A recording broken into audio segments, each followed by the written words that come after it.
بسم الله الرحمن الرحيم، والصلاة والسلام على سيدنا محمد رسول الله. موضوعنا اليوم عن مسجد نميرة.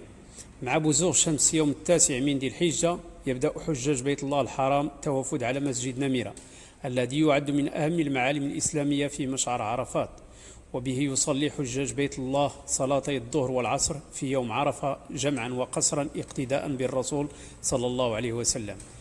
ووفق وكالة الأنباء السعودية واس، فقد بني المسجد في الموضع الذي خطب فيه الرسول عليه الصلاة والسلام في حجة الوداع، وذلك في أول عهد الخلافة العباسية في منتصف القرن الثاني الهجري، ويقع إلى الغرب من المشعر وجزء من غرب المسجد في وادي عرنة، وهو واد من أودية مكة المكرمة. نهى النبي عليه الصلاة والسلام من الوقوف فيه، حيث قال المصطفى صلى الله عليه وسلم: وقفت ها هنا وعرفات كلها موقف إلا بطن عرنة. وبطن وادي عرنة ليس من عرفة ولكنه قريب منه.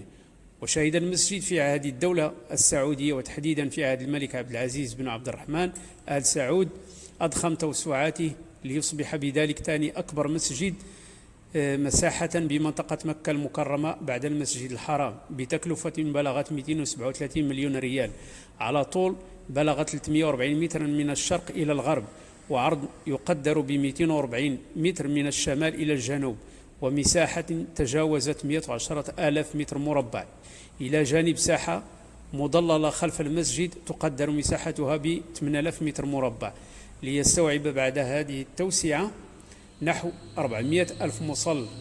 ويظهر ب6 مآذن ارتفاع كل مئذنة منها 60 مترا، وله 3 قباب و10 مداخل رئيسية تحتوي على 64 باب، وفيه غرفة للإذاعة الخارجية مجهزة لنقل الخطبة وصلاتي الظهر والعصر ليوم عرفة مباشرة بواسطة الأقمار الاصطناعية.